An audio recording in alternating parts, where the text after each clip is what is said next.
What is a kappa? Kappa is considered to be a supernatural creature found in the Japanese folklore. It is believed to be a yokai or sometimes a demonic creature which has been found to be both gentle as well as malevolent in nature in different accounts.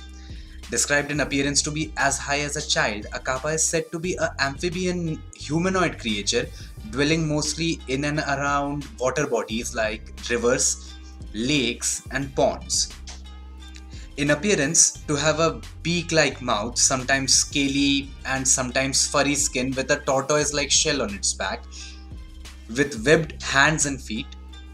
Its primary trait is said to be a dish or small plate-like container attached over its head, which is said to hold its soul or chi-like element in liquid form, and that liquid or water is said to be the source of its power and life. And spilling that liquid would mean incapacitating or killing the kappa. There is a range of behavior associated with the kappa. Being characterized as amphibians, kappa have been depicted as being fond of fish, but they are said to be crazy about cucumber, going to far lengths in plans and tricks to acquire cucumber. Many people in Japanese accounts found kappa to be simply playful, playing tricks and having fun. In those cases, kappa have been found to be like children and sometimes too tricky when they started peeking under kimonos of Japanese women. In such cases, people have just kept a lookout to not fall for the tricks of kappa. But in rather most accounts, kappa have been depicted as being extremely malevolent. Kappa are known in Japanese folklore to be near excellent in their skill of sumo wrestling. They are depicted as luring their victims near the water bodies they reside in to then use their skill to tackle and drown them. In more violent accounts, kappa have been said to viciously murder their victims and eat their flesh, or instead of playing tricks on ladies, just violently rape them. Simply put, in most tales about kappa, they are found to be aggressive and violent against human beings. But the most notable point about their attacks have been noted as their quest to attain the Shirikodama. A Shirikodama is said to be a mythical round-shaped organ of human beings in Japanese mythology, which is said to contain the spirit of the victim, and Shirikodama is said to be located in the anus. So in most of these stories, the kappa end up killing their victims by reaching in the rectum and extracting the Shirikodama out. Yet it seems that kappa isn't depicted as being invincible in Japanese mythological tales. Since kappa is fond of sumo wrestling, it is said that if you encounter a kappa, just challenge him or wait to be challenged by him for a wrestling match. This is because every sumo match starts with a mutual bow among competitors. Such a bow would result into the kappa spilling the water or liquid held in the dish over its head, leaving it incapacitated.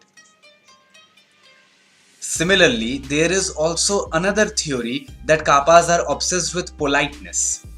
So, on encountering them, you may simply give a low bow to the kappa as a gesture of respect, which, out of the rules of behavior, the kappa has to return in full and with an even deeper bow, hence committing the same mistake of spilling the water over its head.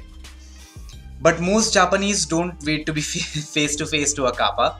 They take their own precautions, such as carving the names of their family members on a cucumber and then float them in the water body they believe the kappa lives. This way, they believe the kappa will take the cucumber and spare the lives of their loved ones if they ever went or fell into the water. Some other ways of tackling them include pulling out their arms, which in order to get back they would serve the one who possesses their arm, etc. etc. But even today, many villages and towns in Japan have signboards erected around shallow ponds in their vicinity, warning travelers and tourists against going near the water since the kappa might attack them. There are annual ceremonies held in some places where people make cucumber offerings to the kappa dwelling in their nearby lakes. And surprisingly, law enforcement officials of Japan have also been sometimes keeping the ancient known dwellings of kappas guarded. Some say the Japanese government keeps many such things secret in Japan, while some say it's merely coincidental. I leave it for you to decide for yourself to believe. This was our first video about Kappa in our series Mythological Creatures of Japan. Hope you find this video enjoyable and informative.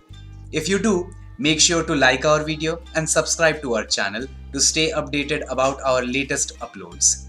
The second episode of this series shall be uploaded soon. Stay tuned to Act Night Media.